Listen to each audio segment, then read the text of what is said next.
ദൈവതിരുനാമത്തിന് സ്തോത്രം ചെയ്യുകയും സ്തുതിക്കുകയും ചെയ്യുന്നു. കർത്താവിൽ പ്രിയരെ, അനുഗ്രഹീതമായ നല്ല ദിവസത്തെ ഓർത്ത് ദൈവത്തെ ഞാൻ വാഴ്ത്തുന്നു. സകലർക്കും യേശുക്രിസ്തുവിൻ്റെ ധന്യമുള്ള നാമത്തിൽ വിനീതമായ സ്നേഹവന്ദനങ്ങൾ അറിയിച്ചുകൊണ്ട് കർത്താവും രാജാതി രാജാവും നിത്യരക്ഷകനുമായിരിക്കുന്ന മഹാദൈവത്തിൻ്റെ മുമ്പിലിരുന്നു കൊണ്ട് ദൈവത്തിൻ്റെ തിരുമുഖത്തേക്ക് നോക്കി സ്തോത്രത്തോടും സ്തുതിയോടും മഹത്വത്തോടും പുകഴ്ചയോടും കൂടെ ദൈവത്തിൻ്റെ വചനം ദൈവത്തിൽ നിന്ന് ചോദിച്ച് പ്രാപിച്ച് ദൈവത്തിൻ്റെ മക്കൾക്ക് പങ്കുവയ്ക്കുവാൻ കർത്താവ് എനിക്ക് തരുന്ന ഈ അനുഗ്രഹീത സമയത്തെ നന്ദിയുള്ള ഹൃദയത്തോടെ സ്വീകരിച്ചുകൊണ്ട് എപ്പോഴും വചനം തന്നും വചനത്തിൻ്റെ വ്യാഖ്യാനങ്ങൾ തന്നും ദൈവമക്കളെ ധന്യരാക്കുവാൻ എന്നെ ഉപയോഗിക്കുന്നതിന് എത്ര സ്തുതിച്ചാലും മതിവരാത്ത കടപ്പാട് ദൈവമായിട്ടുണ്ട്. ആ ദൈവത്തിൻ്റെ തിരുസന്നിധിയിൽ എല്ലാ വിധത്തിലും സ്തോത്രവും സ്തുതിയും മഹത്വവും കരയറ്റിക്കൊണ്ട് ഇന്നത്തെ ദൈവാലോചനയ്ക്ക് ആധാരമായ വേദവാക്യം യിരെമ്യാ പ്രവചനം 23-ാം അധ്യായത്തിൽ നിന്ന് ഞാൻ നിങ്ങളെ വായിച്ചു കേൾപ്പിക്കാൻ ആഗ്രഹിക്കുന്നു. 23-ാം അധ്യായത്തിൻ്റെ 32-ാമത്തെ വാക്യം ഞാൻ നിങ്ങളെ വായിച്ചു കേൾപ്പിക്കുകയാണ്. യിരെമ്യാ പ്രവചനം 23-ാമത്തെ അധ്യായം 32-ാമത്തെ വാക്യം. വ്യാജ സ്വപ്നങ്ങളെ പ്രവചിച്ച് വിവരിച്ച് പോഷ്ക കൊണ്ട് വ്യർത്ഥ പ്രശംസ കൊണ്ടും എൻ്റെ ജനത്തെ തെറ്റിച്ച് കളയുന്നവർക്ക് ഞാൻ വിരോധമാകുന്നു എന്ന് യഹോവയുടെ അരുളപ്പാട്.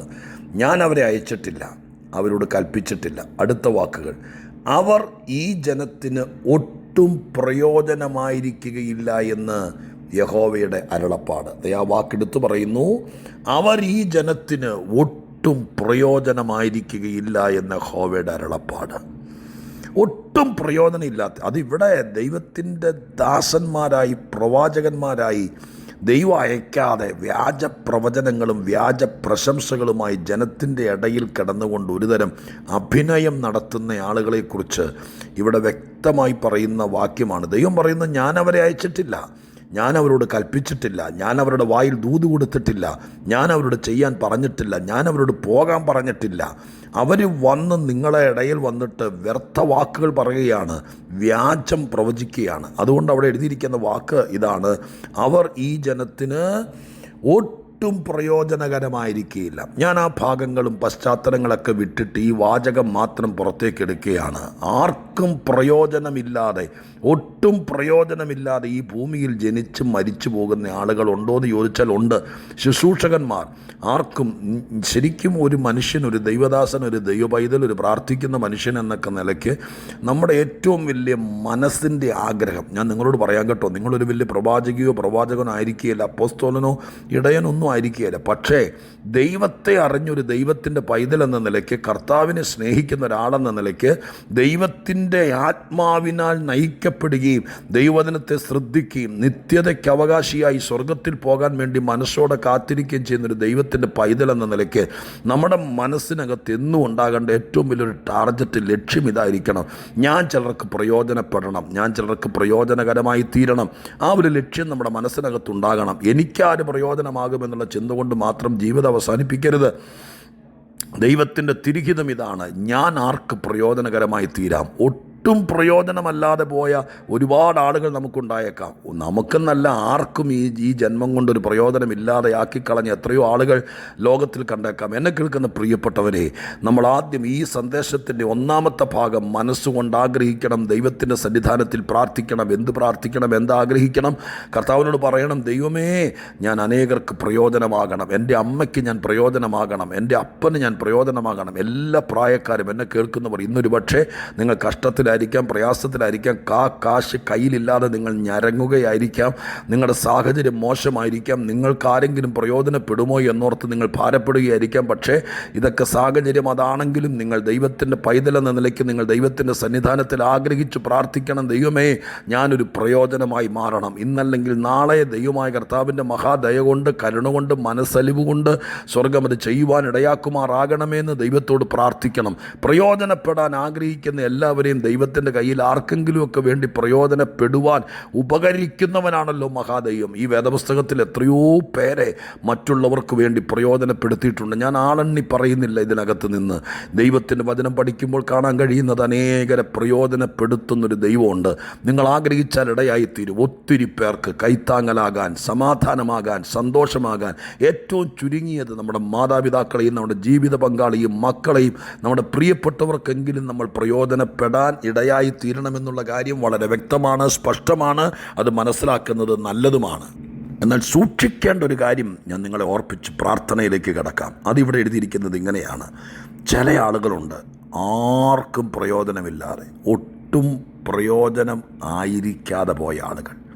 ഞാൻ ദൈവത്തോട് പ്രാർത്ഥിക്കുന്നുണ്ട്, എല്ലാ ദിവസവും പ്രാർത്ഥിക്കുന്നു. എൻ്റെ കർത്താവേ, എന്നോട് ആരെങ്കിലും ഒരാൾ പ്രാർത്ഥിക്കാൻ പറഞ്ഞ് ഞാൻ അവരെ കണ്ടിട്ട് പോലും ഇല്ലെങ്കിലും എൻ്റെ പ്രാർത്ഥന അവർക്ക് പ്രയോജനപ്പെടണമേ.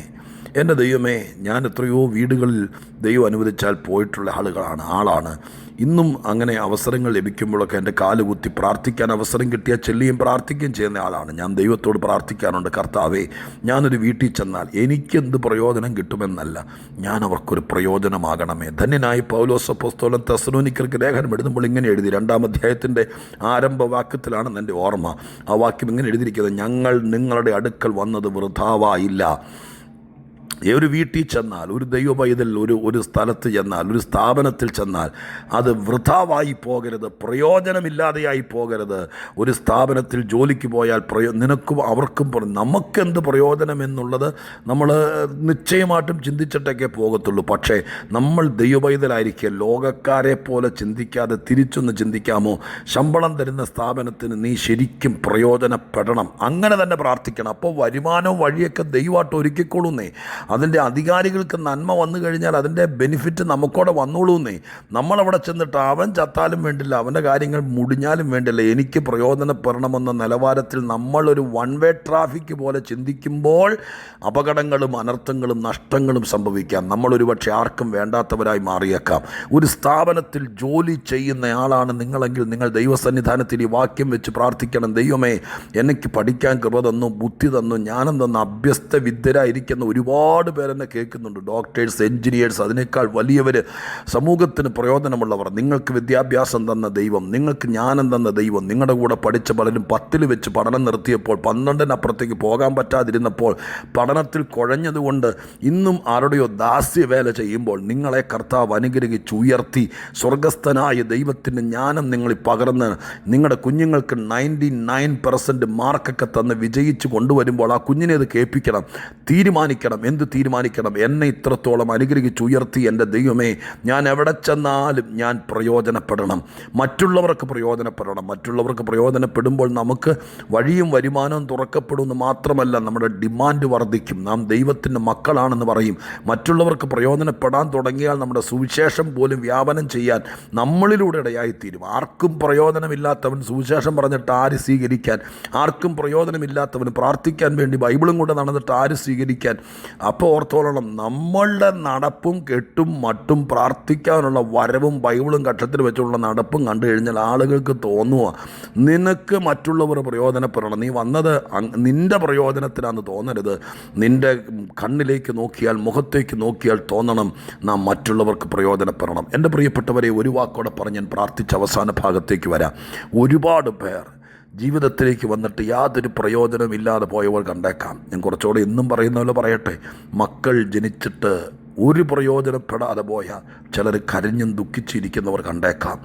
വിവാഹം കഴിച്ചിട്ട് വലിയ പ്രതീക്ഷയോടൊരു വീട്ടിൽ ചെന്നിട്ടൊരു പ്രയോജനമില്ലാതെ പോയവർ, പഠിച്ചിട്ട് പ്രയോജനമില്ലാതെ പോയല്ലോ എന്ന് വിചാരിച്ചിരിക്കുന്നവർ, ലക്ഷങ്ങൾ മുടക്കി ബിസിനസ്സിൽ ഇറങ്ങിയിട്ട് പ്രയോജനപ്പെടാതെ പോയവർ, ഈ രാജ്യത്ത് നിന്ന് നാട് വിട്ട് വിദേശത്ത് പോയി പഠിക്കാൻ പോയിട്ട് പ്രയോജനപ്പെടാതെ പോയവർ, ഒത്തിരി പണം മുടക്കി പഠിച്ച് നാട്ടിൽ വന്നിട്ട് അവസാനത്തെ കടമ്പ കടക്കാൻ കഴിയാതെ പ്രയോജനപ്പെടാതെ പോയവർ, വിദേശ രാജ്യത്ത് ജോലിക്ക് പോയി ചെന്നിട്ട് ലക്ഷങ്ങൾ മുടക്കി അവിടെ ചെന്ന് വേര് പിടിക്കുമെന്ന് വിചാരിച്ചിട്ട് പ്രയോജനപ്പെടാതെ പോയവർ. എന്നെ കേൾക്കുന്ന പ്രിയപ്പെട്ടവരെ, അങ്ങനെ ആരെങ്കിലും ഇന്ന് പ്രയോജനപ്പെടാതെ പോകുന്നു എന്ന് തോന്നുന്നുണ്ടെങ്കിൽ കർത്താവിനോട് പ്രാർത്ഥിക്കുക. ഇവിടുത്തെ ഒരു പ്രശ്നം നിങ്ങൾക്ക് മനസ്സിലായോ? അവിടെ എഴുതിയിരിക്കുന്നത് ഇപ്രകാരമാണ്: അവർ വ്യാജ സ്വപ്നങ്ങൾ, വ്യാജ പ്രവചനങ്ങൾ, പോഷ്ക്ക്, വ്യർത്ഥ പ്രശംസ, അങ്ങനെയുള്ള നിലവാരത്തിനകത്ത് അവർ കുടുങ്ങിപ്പോയി. ഒരിക്കലും ദൈവത്തിൻ്റെ സന്നിധാനത്തിൽ നമ്മളൊരു വ്യാജനാകരുത്. ദൈവത്തിൻ്റെ ഒറിജിനലായി ദൈവം എന്നെ അയക്കണം. അവിടെ ഒരു വാക്ക് ദൈവം പറയുന്നു, ഞാൻ അവരെ അയച്ചിട്ടില്ല.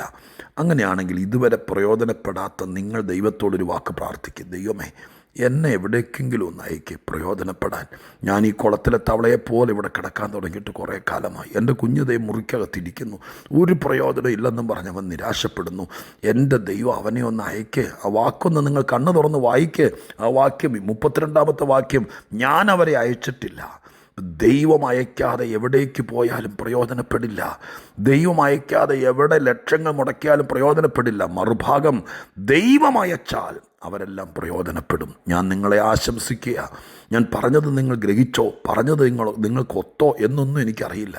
പക്ഷേ എൻ്റെ ഉള്ളിൽ കിട്ടിയ പ്രകാശനം പറയുന്നു, എന്നെ കേൾക്കുന്ന നിങ്ങൾ എല്ലാവരും മറ്റ് പലർക്കും പ്രയോജനപ്പെടണം. നിങ്ങൾക്ക് പ്രയോജനപ്പെടണം. എൻ്റെ ഈ വാക്കുകൾ നിങ്ങൾക്ക് പ്രയോജനപ്പെടണം.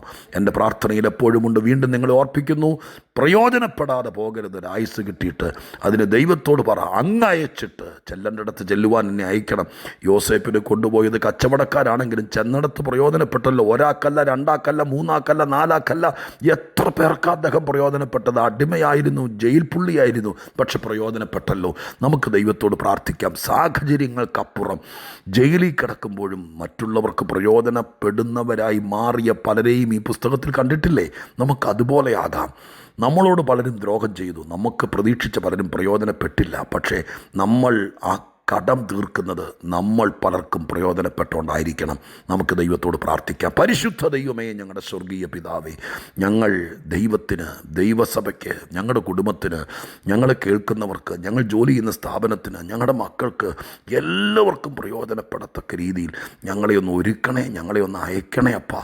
ഇന്നിത് കേട്ടിട്ട് കണ്ണുനീരോടെ പ്രാർത്ഥിക്കുന്ന ആരെങ്കിലും ഉണ്ടെങ്കിൽ എൻ്റെ ദൈവവരെ പൊക്കിയെടുത്ത് എത്തേണ്ടിടത്ത് എത്തിയിട്ട് പലർക്കും പ്രയോജനപ്പെടുന്നൊരു ജീവിതത്തിൻ്റെ ഉടമയായി മാറാൻ അനുവദിക്കണമെന്ന് പ്രാർത്ഥിക്കുന്നു. സ്വർഗം അത് ചെയ്യുമെന്ന് വിശ്വസിക്കുന്നു.